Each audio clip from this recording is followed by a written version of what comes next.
चुनावों का बिगुल बज चुका है और ऐसे में सभी प्रत्याशी जो है वो मैदान में उतर चुके हैं। जी हाँ, 5 तारीख को विधानसभा चुनाव जो है वो होने जा रहे हैं। उसको लेकर क्या कुछ तैयारियां जगाधरी के अंदर की गई हैं और किन वादों के साथ जो है वो अपने अपने प्रत्याशी जो है वो मैदान में उतर चुके हैं।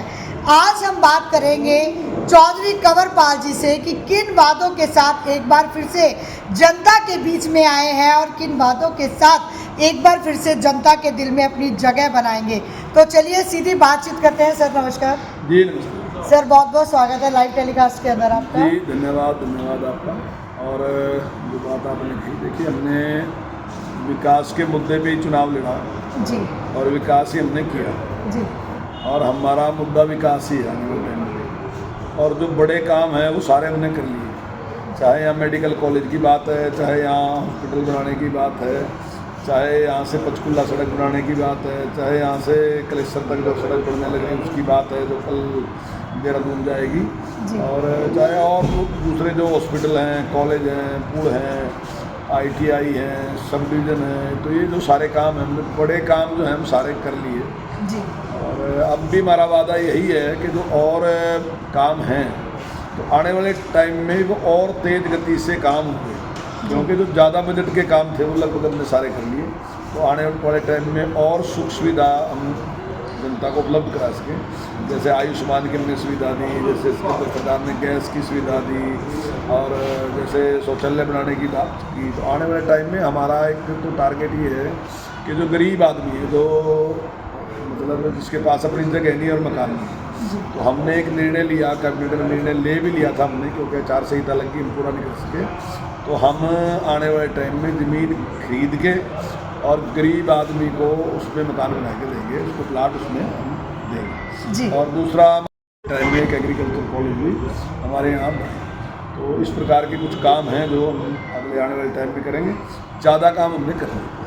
जी सर, बात की जाए युवाओं को लेकर तो जिस तरह से क्राइम जो है वो बढ़ता जा रहा है, क्योंकि रोज़गार नहीं है तो युवा पीढ़ी जो है वो चोरी चकारी पर उतर आई है, छीना झपटी पर उतर आई है। ऐसे में युवाओं के लिए सर क्या कुछ नई योजनाएं हैं? देखिए, हम पूरा प्रयास कर रहे हैं कि जो हमारी इंडस्ट्री है वो बढ़नी चाहिए जी। ज़्यादा उद्योग लगने चाहिए। हालांकि उद्योग लगे भी, लेकिन आने वाले टाइम में हम उद्योगों को और छूट देंगे ताकि हमारा इंडस्ट्रियलिस्ट जो है वो आराम से इंडस्ट्री लगा सके। और हमारा एक विचार भी है कि जो हमारा इंडस्ट्रियलिस्ट है, क्योंकि हरियाणा में ज़मीन पूरे देश में सबसे महंगी है जी। इसकी वजह से उसका काफ़ी बड़ा बजट जो है वो ज़मीन की खरीद में निकल जाता है। तो हम ये सोच रहे हैं कि हम एक इस तरीके की एक पॉलिसी बनाएं कि ज़मीन को रेंट पे दें जी। वो किराए पे ज़मीन ले ले और अपनी इंडस्ट्री लगा ले और किराए पे ही चलाता है, ताकि ज़मीन उसको किराए पे, उसका एक टाइम लिमिट कर लेंगे। हम किसानों के साथ भी इस प्रकार का समझौता कर सकते हैं। मैं समझता हूँ इससे किसान को भी लाभ होगा, इंडस्ट्रियलिस्ट को लाभ होगा।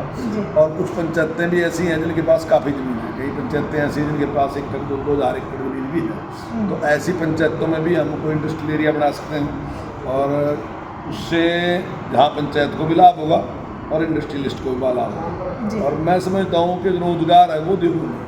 और उसके साथ साथ कृषि में भी हम काफ़ी परिवर्तन कर रहे हैं। जैसे अभी हमने झींगा मछली पालन पर हमने काफ़ी प्रयास किया और मैं समझता हूँ पिछले के मुकाबले में लगभग हमारा जो उत्पादन है 100 गुना से ज़्यादा बढ़ गया हमारे कार्यकाल में। जो पहले 40 टन था वो लगभग अब 1200 से भी ज़्यादा टन का उत्पादन हम कर रहे हैं। तो काफ़ी बड़ा उसमें लाभ है हमें और काफ़ी किसान अब जुड़ भी रहे। आने वाले टाइम में हमारा प्रयास है कि इसी प्रकार से कुछ फलों की खेती और कोई इस प्रकार के नए काम जो हैं वो किसान करे।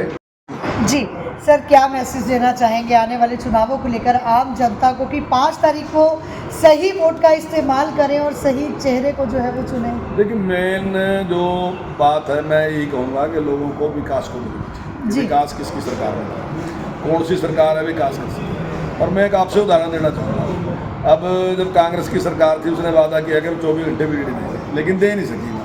उसके बाद हमारी सरकार आई, हमने 24 घंटे बिजली दी और बिजली देने के साथ साथ हमने जो डिफ़ाल्टर लोग हो गए थे, जिनके जो फाइन हो गया था, हमने उनका फ़ाइन भी माफ़ कर दिया और उनसे कहा कि जो आपने बिजली खर्च की है वो भी पैसा दे दो। ऐसी कुछ सुविधाएं हमने दे के उनको कहा कि भाई आप बिल भरो और उन्होंने बिल भरा।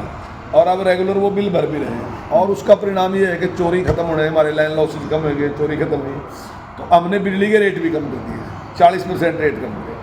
और इस सब के बावजूद आज हम 3000 करोड़ के प्रॉफिट में हैं, जबकि कांग्रेस महंगी बिजली बेचने के बाद भी 27,000 करोड़ के घाटे में थे। तो ये केवल प्रबंधन की बात है। तो हमने अच्छा प्रबंधन किया, आज हम सस्ती बिजली बेच के भी प्रॉफिट में हैं।